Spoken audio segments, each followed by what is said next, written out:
தகுதி இல்லாத ஒருத்தருக்கு ஒரு இடம் கிடைக்காது, நிரந்தரமாக கொடுக்கப்படாது. அந்த தகுதி எதன் அடிப்படையில கிடைக்குது? உங்களுடைய பிறந்த ஜாதகத்தின் அடிப்படையில கிடைக்குது. வணக்கம். நான் உங்கள் விக்கி ப்ரோஸ். நமக்கு எண்கணி ஞானத்தையும், வேத ஜோதிட ஞானத்தையும், ஆன்மீக ஞானத்தையும் வழங்கிய அனைத்து குருமார்களுக்கும் நன்றி. என்ற அதே வேளையில் இது ஒரு ஜோதிட விளக்கு வீடியோ விருப்பம் உள்ளவர்கள் தொடர்ந்து பார்க்கலாம்.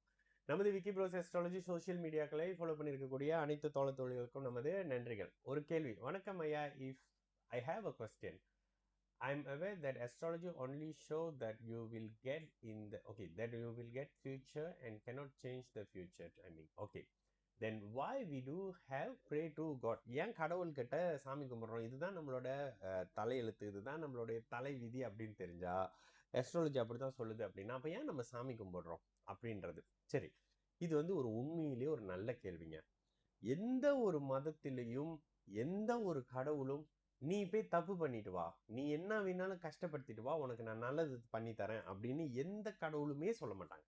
ஓகேங்களா? எந்த மதத்து கடவுள், நீங்க எந்த மதத்தினுடைய உலகத்துல இருக்கிற அத்தனை மதத்திலையும் கடவுள்களை கொலெக்ட் பண்ணி பாத்தீங்கன்னா, அவங்க யாராவது இன்னொருத்தனுக்கு கெடுதல் செய், இன்னொருத்தனோட வயிற்றுல அடி, இன்னொருத்தனோட வேலையை புடுங்கிவோ இப்படின்னு கடவுள் சொல்றாங்க அப்படின்னா அவங்க கடவுளாகவே இருக்க முடியாது. கடவுள்ன்றது என்னது? ஜோதிடப்படி கடவுள் என்றதும், என்னுடைய நம்பிக்கைப்படி கடவுள்ன்றதும் ஒரு மாபெரும் பாசிட்டிவ் ஆற்றலுங்க. அந்த கடவுளுக்கு நல்லது மட்டுமே செய்ய தெரியும், கெடுதல்னா என்னன்னே தெரியாத ஒரு ஆற்றல். முடிஞ்ச இடங்கள்ல உங்களுக்கு பாசிட்டிவ் வைப் அதிகப்படுத்திங்க, பாசிட்டிவான சிந்தனைகளை அதிகப்படுத்திங்கன்னு சொல்லி கொடுக்கறது தான் மதங்களாக இருக்கே தவிர்த்து, இதை போய் கெடுங்க, அவனை போய் குத்துங்க, இவனை போய் கொள்ளுங்கன்னு சொல்லி கொடுக்கறது மதம் கிடையாது. ஓகேங்களா? இதுல அப்புறம் ஏங்க எல்லாம் நடக்கிற மாதிரி தான் நடக்குது அப்படின்னா, ஏன் நான் கடவுளை கும்பிடணும்? ஒழுக்கமா இருக்கிறதுக்கு தானே. கடவுள் நம்பிக்கை எதுக்கு உங்களுக்கு தேவைப்படுது? தப்பு பண்ணக்கூடாது, தப்பு பண்ணா கடவுள் பார்ப்பாரு. ஆனா இதை விட தப்பு பண்ணக்கூடாது, நம்ம தப்பு பண்ணா இன்னொருத்தர் பாதிக்கப்படுவாரு. இத மறைமுகமா நமக்கு கடவுள் பார்த்துக்கிட்டு இருக்காரு, தப்பு பண்ணாதுன்னு சொல்லி கொடுத்தாங்க. இதுக்குதான் நான் எனக்கு கடவுள் நம்பிக்கை இல்லையான்னு கேட்டீங்கன்னா, எனக்கு பயங்கர கடவுள் நம்பிக்கை இருக்கு. அதுக்குன்னு எனக்கு நான் என்ன கெட்டது பண்ணாலும் என் கடவுள் பார்த்துக்குவாரு, நீ போய் கொலை பண்ணு, குத்து, அதை பண்ணு, இதை பண்ணுன்னு சொன்னாக்கா அது எப்படி ஒரு சாத்தியம் இல்லாத ஒரு விஷயம் இல்ல? அதே மாதிரிதான் நமக்கு விதிக்கப்பட்ட ஒரு விஷயம் இருக்கு. அந்த விதிக்கப்பட்ட அந்த ஒரு விஷயத்துல நாம் இப்படிதான் அப்படின்ற மாதிரி இருக்கும். இதை இப்படின்னு நம்ம பார்த்தோம்னா கடவுள் தோத்து போற இடங்கள் எங்க இருக்கு? மிகப்பெரிய வழிபாட்டு அமைப்புகளை முடிச்சு ஒருத்தர் இறந்து போறாரு. மிகப்பெரிய இந்த அமைப்புகளை பண்ணி ஒருத்தர் கேஸ்ல தோத்து போறாரு, ஜெயிலுக்கு போறாரு, இறந்து போறாரு. அவருக்கு தேவையான விஷயம் கிடைக்க மாட்டேது, எதிர்பார்த்த போஸ்டிங் இல்ல. ஏன் இதெல்லாம் பண்ணுது? இயல்பா மனிதர்கள் என்ன மந்திரம் மாந்திரிகம் இதெல்லாம் அங்கதான் போகும். தகுதியானவன் தான் ஒரு இடத்துல இருப்பாரு, தகுதி பெற்றவர் ஒரு இடத்துல இருப்பாருங்க. இதை புரிஞ்சுக்கிட்டாக்கா நீங்க இந்த கேள்வி கேட்க மாட்டீங்க. தகுதி இல்லாத ஒருத்தருக்கு ஒரு இடம் கிடைக்காது, நிரந்தரமாக கொடுக்கப்படாது. அந்த தகுதி எதன் அடிப்படையில கிடைக்குது? உங்களுடைய பிறந்த ஜாதகத்தின் அடிப்படையில கிடைக்குது. ஒரு நாட்டு தலைவரா இருக்கிறாரு, ஒரு வீட்டு தலைவரா இருக்கிறாரு, ஒரு கிராமத்து தலைவரா இருக்கிறாரு, ஒரு ஸ்டேட்டுக்கு ஒரு மாநிலத்துக்கு தலைவரா இருக்காரு. யாருங்க இதை டிசைட் பண்றா? உங்களுடைய பிறந்த ஜாதகம் தான். உங்களுடைய பிறந்த ஜாதகத்துல சிம்மமும் சிம்மாதிபதி லக்னாதிபதி இதெல்லாம் டிசைட் பண்றாங்க. வாழ அந்த நாட்டுக்குள்ளேயே ஆயிரக்கணக்கான லட்சக்கணக்கான கோடிக்கணக்கான இருக்கிற எல்லாரும் ஒரே கண்ணுக்காது மூக்கு வாய் கை காலோட பிறக்கிறோம். ஆனா ஏன் எல்லாத்துக்கும் ஒரே மாதிரியான வாழ்க்கை அமையறது இல்ல? ஒரே மாதிரி அப்பா அமையறது இல்ல, ஒரே மாதிரி அம்மா அமையறது இல்ல, ஒரே மாதிரி வீடு அமையறது இல்ல, ஒரே மாதிரி வாகனம் அமையறது இல்ல.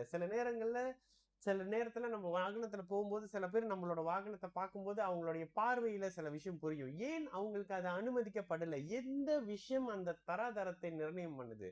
அவங்களுடைய பிறந்த ஜாதகம். இந்த ஜாதகத்துல பிறந்தவர் பிஎம்டபிள்யூல போகணும்னு இருக்குதுங்க, அவர் பிஎம்டபிள்யூல போவாருங்க.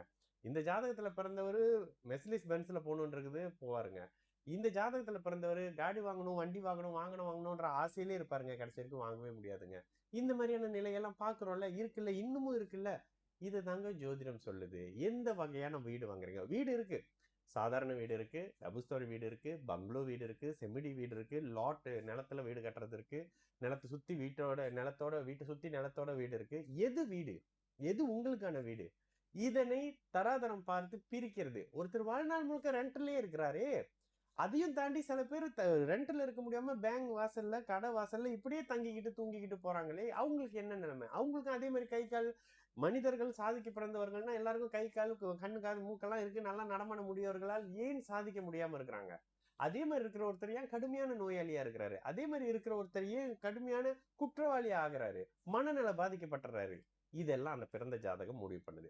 இதுக்கும் கடவுளுக்கு ஏதாவது சம்மந்தம் இருக்கான்னு கேட்டீங்கன்னா, இதற்கும் நமது கர்மாவுக்கும் சம்மந்தம் இருக்கு. ஆனா ஜோசியம் இந்த பிறவியில நீங்க என்ன பண்றீங்கன்றத பொறுத்து தானே தவிர்த்து, போன ஜென்மத்துல அது நடந்துருச்சு, அடுத்த ஜென்மத்துல இது நடந்துருச்சுன்ற மாதிரியான விஷயமும் ஜோதிடம் கிடையாது. அதுக்கு பேரு ஆன்மீகம். சரிங்களா? அப்ப கடவுள் வழிபாடு எதுக்கு அப்படின்னா, ஒண்ணு கடவுள் இருக்காருப்பா, பாத்துக்காருப்பா அப்படின்ற மாதிரியான ஒரு விஷயம். 2வது கடவுள் இருக்காது, தப்பு பண்ணாதீங்கப்பா அப்படின்ற 2 விஷயத்துக்காக தான். சரிங்களா? நான் உங்க விக்கி ப்ரோஸ். நல்லது நடக்கும். எல்லோரும் நல்லா இருப்போம். வணக்கம்.